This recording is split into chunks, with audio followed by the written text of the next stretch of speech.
Normal করে খাই। আজ আমি আইস ললি বানিয়ে দেখাবো। তার জন্য নিয়েছি চিনি, কর্নফ্লাওয়ার, ময়দা, লেবু, লেমন এসেন্স। এখন আমি লেবুগুলোর খোসা ছাড়িয়ে নেব পাতলা পাতলা করে, যেন সাদা অংশগুলো না আসে। সাদা অংশগুলো আসলে তিতো লাগবে। আমি লেবু থেকে খোসাগুলো ছাড়িয়ে নিয়েছি পাতলা পাতলা করে। দেখুন, সাদা অংশগুলো আসেনি, বেশি আসলে তিতো হয়ে যাবে বলেছি। লেবুগুলো কেটেছি, এখন রস বের করে নেব। বের করে এগুলো ইউজ করব।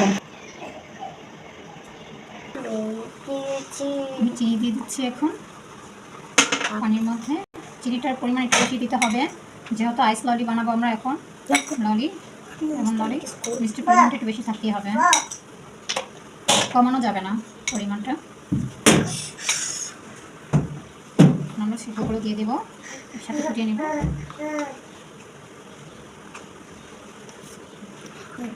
ঠান্ডা পানি দিয়ে কর্নফ্লাওয়ার এবং ময়দাকে গুলিয়ে নিব। মিশ্রণ কর্নফ্লাওয়ার আর ময়দা একসাথে নিয়ে মিক্স করে আমরা এখন পানি দিয়ে গুলিয়ে নেব। মিশ্রণটি এখন রেকর্ড করে নিয়েছি।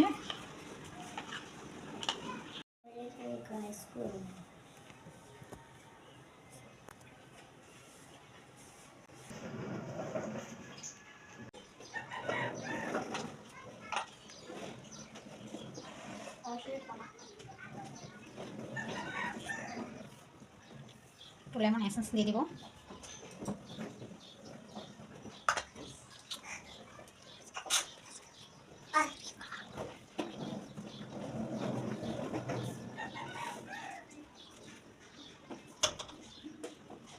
কালারের জন্য এখন জর্দা রং দিয়ে দিব সাথে।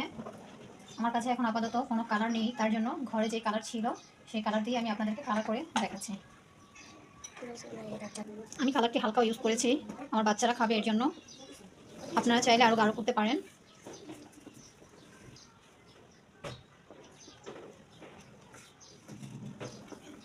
আমার বাসায় গ্যাস নেই, তার জন্য আমি কারেন্টের কুকি পটে আইসক্রিম তৈরি করে দেখাচ্ছি। আমি এখন লেবুর রসটুকু দিয়ে দিব, সবটুকু।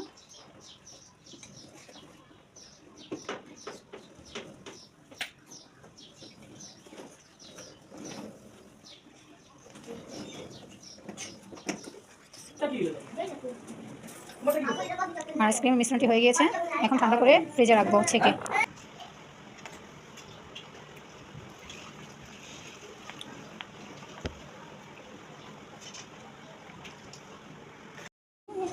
এই কাপগুলোতে, ওয়ান টাইম কাপগুলোতে আইসক্রিম বসাবো, তার জন্য ধুয়ে ঝরাতে দিয়েছি।